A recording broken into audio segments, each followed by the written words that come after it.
சென்னை வானகரத்தில் அதிமுக பொதுச் செயலாளர் எடப்பாடி பழனிசாமி மக்களை காப்போம் தமிழகத்தை மீட்போம் பிரச்சாரத்தில் பேசி வருகிறார். அந்த காட்சிகளை பார்க்கலாம். தற்காலிக பணியாளர் இருக்கின்ற செவிலிகள் நிரந்தர பணியாளர் ஆக்கப்படும் என்று அவர்கள் வெயிலே வந்து போராட்டம், சத்துணவு அமைப்புகள் விரிவு போராட்டம், அங்கன்வாடி ஊழியர்கள் போராட்டம், விவசாயிகள் போராட்டம், மின்சார ஊழியர்கள் போராட்டம், இப்படி பலதரப்பட்ட மக்களும் இன்றைக்கு தமிழகத்திலே தினந்தோறும் போராட்டம் போராட்டம் என்று தமிழகம் ஒரு போராட்ட களமாக இன்றைக்கு மாறிவிட்டது. ஆக ஸ்டாலின் கொடுக்கப்பட்ட வாக்குறுதி அத்தனையும் நிறைவேற்றாத காரணத்தினாலே அதை மக்கள் இன்னைக்கு கொந்தளிப்போர் இருக்கின்றால் எப்பொழுது தேர்தல் வரும் என்று இந்த போராட்டத்தில் ஈடுபட்டவர்கள் அத்தனையும் எதிர்நோக்கி கொண்டிருக்கின்றார்கள். அவர்களெல்லாம் வருகின்ற சட்டமன்ற பொதுத் தேர்தலில் நம்முடைய கூட்டணிக்கு வாக்களித்து வெற்றி பெற செய்வதற்கு துணை நிற்க தயாராகிவிட்டார்கள்.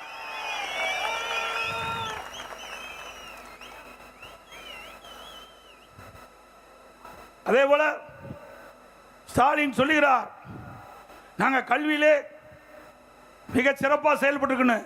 திரு ஸ்டாலின் நீங்க செயல்படுத்தல, அண்ணா திமுக ஆட்சியிலே கல்வியிலே புரட்சி மறுமலர்ச்சி, அதனால கல்வி கற்போடைய எண்ணிக்கை உயர்ந்தது.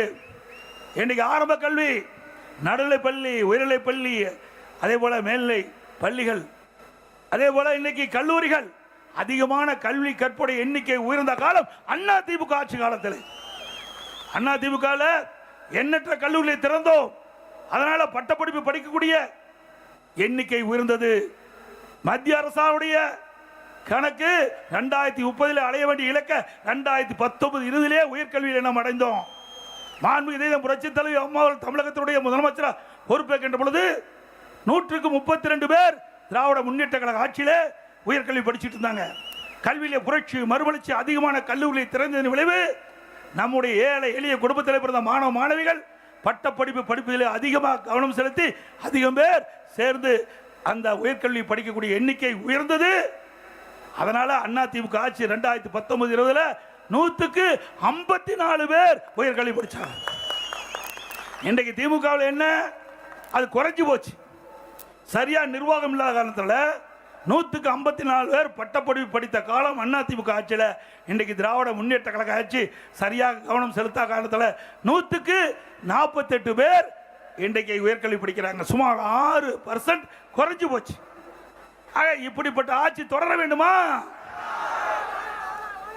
அதே போல தொழில், இன்னைக்கு ஸ்டாலின் பேசுறார், திராவிட முன்னேற்ற கழகம் ஆட்சிக்கு வந்த பிறகு 1179 புரிந்துணர்வு ஒப்பந்தங்கள் போடப்பட்டது.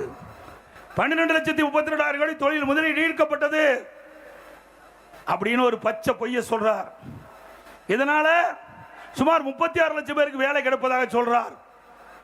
அது மட்டுமல்ல, இன்றைக்கு அவர் வெளிநாடு போகிறார், தொழில் முதலீட்டு ஈர்ப்பதற்காக ஜெர்மன் நாட்டுக்கு செல்கின்ற பொழுது விமான நிலையத்திலே பேட்டி கொடுக்கின்ற பொழுது 77% புரிந்துணர்வு ஒப்பந்தங்கள் நிறைவேற்றப்பட்டதாக சொல்றார்.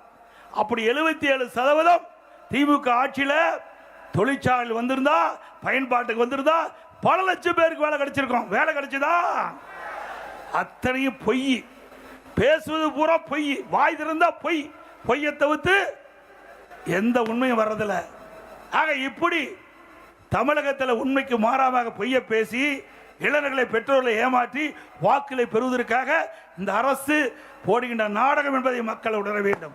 இதே அனைத்து இந்திய அண்ணா திராவிட முன்னேற்ற கழகம் மாண்புமிகு புரட்சி தலைவி அம்மாவர்கள் தமிழகத்துடைய முதலமைச்சர் இருக்கின்ற காலகட்டத்தில் 2015ஆம் ஆண்டு தொழில் முதலீட்டு மாநாட்டை சென்னையில் நடத்தி சுமார் 2,42,000 கோடி தொழில் முதலீட்டு ஈர்க்கப்பட்டு 74 புரிந்துணர்வு ஒப்பந்தங்கள் போடப்பட்டு பயன்பாட்டுக்கு வந்து லட்சக்கணக்கான பேருக்கு வேலை கிடைக்கிறது. அதே வழியில் வந்து அனைத்து இந்திய அண்ணா திராவிட முன்னேற்ற கழக அரசாங்கம், அம்மாவுடைய அரசாங்கம் 2014 2021 வரை 2019ஆம் ஆண்டு தொழில் முதலீட்டாளர் மாநாட்டை சென்னையில் நடத்தி 3,05,000 கோடி தொழில் முதலீட்டு ஈர்க்கப்பட்டு 304 புரிந்துணர்வு ஒப்பந்தங்கள் போடப்பட்டு பயன்பாட்டுக்கு வந்து லட்சக்கணக்கான பேருக்கு வேலை கிடைக்குது. இது அண்ணா திமுக ஆட்சியுடைய நிலைப்பாடு. இன்னைக்கு அண்ணா திமுக ஆட்சியில் தான் படித்த இளைஞர்களுக்கு வேலைவாய்ப்பு உருவாக்கி தந்தோம். அண்ணா திமுக ஆட்சியில் தான் உயர்கல்விக்கு முன்னுரிமை கொடுத்து அதிகமான பேர் உயர்கல்வி படித்தாங்க. படித்த இளைஞருக்கு வேலைவாய்ப்பை உருவாக்கி தந்ததும் அண்ணா திமுக ஆட்சி. அதோட இன்னைக்கு அடிக்கடி பேசுகிறார் ஸ்டாலின், தினந்தோறும் பத்திரிகையில் பக்கமே விளம்பரம் வந்துகிட்டு இருக்குது. திராவிட முன்னேற்ற கழக ஆட்சிக்கு வந்து 11.19% இன்னைக்கு பொருளாதார வளர்ச்சின்னு. அத்தனையும் பொய். அதிமுக ஆட்சியில் எடுக்கப்பட்ட நடவடிக்கை, புதிய தொழிற்சாலை உருவாக்கப்பட்டது, அதனால் உற்பத்தி பெருகுச்சு. அந்த உற்பத்தியை கணக்கு காட்டி இன்றைக்கு இந்த ஆட்சியில் பொருளாதார வளர்ச்சி என்று ஒரு தவறான பொய்யான கணக்கை வெளிப்படுத்தி இருக்கிறார். இன்னைக்கு விவசாயம் 65% விவசாயத்தை நம்பி வாழ்ந்து கொண்டிருக்கிறார்கள்.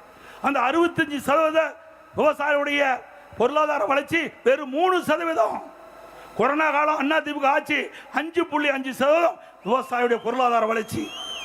இதை ஒப்பிட்டு பார்க்க வேண்டும். அனைத்து இந்திய அண்ணா திராவிட முன்னேற்ற கழக ஆட்சியை பொறுத்த வரைக்கும் மக்கள் கஷ்டப்படல, துன்பப்படல, துயரப்படல, வேதனை அடையல. இன்றைக்கு திராவிட முன்னேற்ற கழக ஆட்சி வந்த பிறகு அவர் குடும்ப ஆட்சியாக மாறிவிட்டது, வாரிசு அரசியலாக வந்து விட்டது. நாட்டு மக்களை பற்றி கவலைப்படாத ஒரு அரசாங்கமா இன்றைய அரசாங்கம் செயல்பட்டுக் கொடுக்கின்றதை நாம் எண்ணி பார்க்க வேண்டும். சென்னை வானகரத்தில் அதிமுக பொதுச் செயலாளர் எடப்பாடி பழனிசாமி மக்களை காப்போம் தமிழகத்தை மீட்போம் பிரச்சாரத்தில் பேசி வரக்கூடிய காட்சிகளை நாம் நேரலையில் பார்த்தோம். இனி செல்லும் இடமெல்லாம் செய்தி. தந்தை டிவியின் வாட்ஸ்அப் சேனலை ஃபாலோ பண்ணினா செல்ல இருக்கும் இடமெல்லாம் செய்தி. இதோ QR கோட் இப்பவே ஸ்கேன் பண்ணுங்க.